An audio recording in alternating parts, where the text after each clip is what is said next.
अस्सलाम वालेकुम स्टूडेंट। हम प्रूव कर रहे थे फंडामेंटल आइडेंटिटीज़ को और उसमें दो हम ऑलरेडी प्रूव कर चुके हैं और इस लेक्चर में हम थर्ड नंबर पे जो आइडेंटिटी थी उसको प्रूव करने जा रहे हैं। थर्ड नंबर की आइडेंटिटी क्या थी? 1 plus cot square theta is equals to cosecant square theta. ठीक है, अच्छा जी। अब इसको प्रूव करने के लिए हमने लास्ट जो वीडियो थी उसमें हमने एक ट्रायंगल ड्रॉ की थी। सो यहाँ पर भी हम अगेन क्या करेंगे, एक ट्रायंगल जो है वो ड्रॉ करेंगे। लेट्स से आपके पास एक राइट एंगल ट्रायंगल होनी चाहिए। सो एक राइट एंगल ट्रायंगल ड्रॉ कर लेंगे और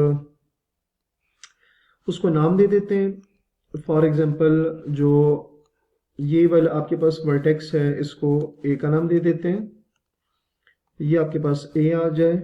ठीक है, अगर हम इसको सी से रिप्रेजेंट कर ले क्योंकि 90 का एंगल है तो इसको हम सी से रिप्रेजेंट कर लेंगे और ये आपके पास बी है। ठीक है, अच्छा। और फिर साइड का जो नाम था उसको मैंने आपको कहा था कि अगर ये वर्टेक्स ए है तो उसके ऑपोजिट वाली जो साइड होगी वो स्मॉल ए, अगर ये वर्टेक्स बी है तो उसके ऑपोजिट साइड स्मॉल बी, और अगर ये सी है तो उसके ऑपोजिट साइड जो होगी स्मॉल सी होगी। ठीक हो गया। अच्छा, इसके अलावा कि आपके पास जो 90 के सामने जो साइड होती है उसको हाइपोटेन्यूज कहते हैं। सो ये हाइपोटेन्यूज हो गया। अच्छा, और ये जो साइड है इसको आप परपेंडिकुलर भी कह सकते हैं और इसके अलावा आप इसको अपोजिट साइड भी कह सकते हैं। फिर ये आ जाएगा आपके पास, इस साइड को हमने एडजेसेंट बोला था और आप इसको बेस भी कंसिडर कर सकते हैं। ठीक है, तो दोनों बातें हैं, आप जो आपको इजी लगे आप उसे कंसिडर कर सकते हैं। ठीक हो गया। अच्छा जी, अब इसके अलावा जो तीसरी बात हमने इसमें की थी वो ये थी कि जब आपके पास कोई राइट एंगल ट्रायंगल होता है तो आप उसको क्या लिख सकते हैं, आप उसमें पाइथागोरस थ्योरम अप्लाई कर सकते हैं। सो जब आप इस पर पाइथागोरस थ्योरम अप्लाई करेंगे तो आएगा by Pythagoras theorem, by Pythagoras theorem. अच्छा, पाइथागोरस थ्योरम में क्या था? हाइपोटेन्यूज का स्क्वायर, बेस का स्क्वायर प्लस परपेंडिकुलर का स्क्वायर। अच्छा जी, हाइपोटेन्यूज आपके पास क्या बन रहा है? तो सी बन रहा है तो सी स्क्वायर आ जाएगा इज इक्वल्स टू बेस का स्क्वायर, मतलब आपके पास क्या आ जाएगा? बी का स्क्वायर प्लस परपेंडिकुलर आपके पास स्टूडेंट क्या आ रहा है? A square. अगर आप इसको अरेंज करके लिखें तो A square plus B square is equals to C square आ जाएगा। ठीक है, अच्छा। अब यहां से करने के बाद आपने क्या करना है, दोनों साइड्स को हम किसके साथ डिवाइड कर देते हैं? ए के साथ। सो नेक्स्ट आप क्या लिखेंगे कि dividing both sides, dividing both sides of, अगर मैं इसको 1 से रिप्रेजेंट कर लूं, बोथ साइड ऑफ 1 बाय किसके साथ आपने स्टूडेंट डिवाइड करना है? ए स्क्वायर के साथ। तो अगर आप ए स्क्वायर के साथ डिवाइड करें इसको तो क्या आएगा आपके पास? देखें किस तरह से, ए स्क्वायर ओवर यहां पर भी A square plus B square divided by A square, C square divided by A square. इसको कैंसिल आउट करेंगे तो हमारे पास क्या बच जाएगा? यहां से आपके पास स्टूडेंट आ जाएगा 1 प्लस, और b ओवर a को इस फॉर्म में लिखा जा सकता है और c ओवर a को भी इस फॉर्म में लिखा जा सकता है। ठीक हो गया। अच्छा जी, अब यहां से क्या लिखेंगे, मजीद इसको सिंप्लीफाई करें तो 1 plus b over a। Triangle से देखेंगे कि b क्या है? b है आपके पास बेस और a जो है आपके पास परपेंडिकुलर है।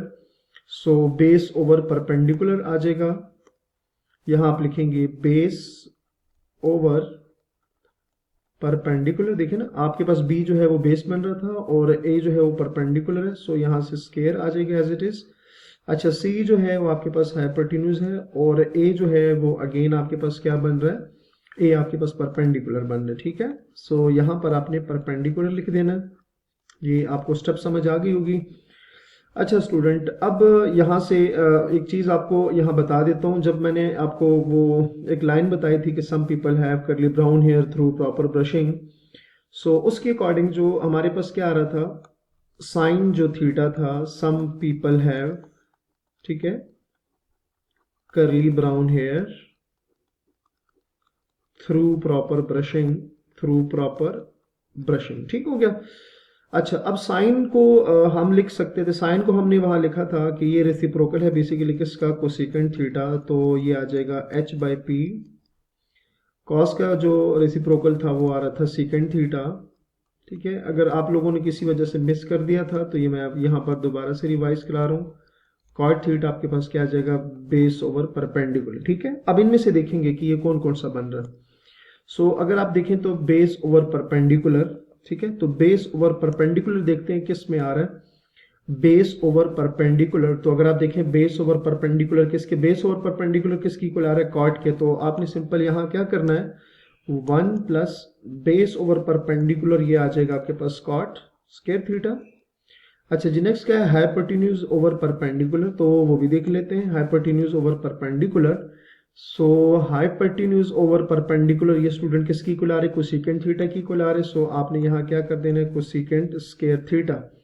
ठीक है, और मैंने आपको एक चीज पहले भी बताई थी, अभी दोबारा सुनने की, कोसेकेंट को इस तरह से भी लिखा जाता है और सी एस सी भी लिखा जाता है। तो अगर दोनों तरह से लिखा हो तो आपने इससे कंफ्यूज नहीं होना। ठीक है, सो फाइनली हमारे पास क्या आ जाएगा, हमारे पास ये चीज प्रूव हो गई है कि आप कह सकते हैं 1 plus cot square theta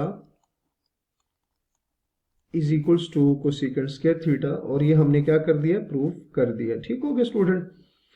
so दोबारा से देख लें, आपके पास क्या होना चाहिए, दो हम ऑलरेडी प्रूव कर चुके थे, दो जो हमारे पास फंडामेंटल आइडेंटिटीज थी वो प्रीवियस लेक्चर में हम प्रूव कर चुके थे।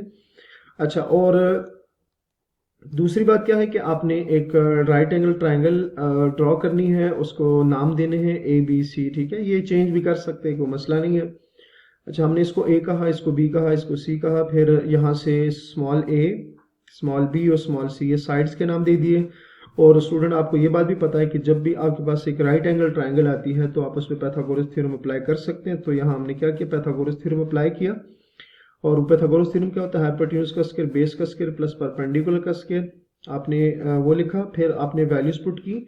मैंने आपको पहले भी बताई हुई है कि जो एंगल आप सिलेक्ट करते हो उसके सामने परपेंडिकुलर या अपोजिट साइड होती है, जो 90 का एंगल होता है उसके सामने हाइपोटेन्यूज होता है, और जो साइड रह जाती है वो आप उसको कहते हैं एडजेसेंट साइड और बेस कहते हैं। ठीक है, सो हाइपोटेन्यूज आ जाएगा सी, बेस आपके पास बी आ जाएगा और विद स्क्वायर, और परपेंडिकुलर आपके पास ए। यहाँ से आपने जस्ट अरेंज करके लिखा।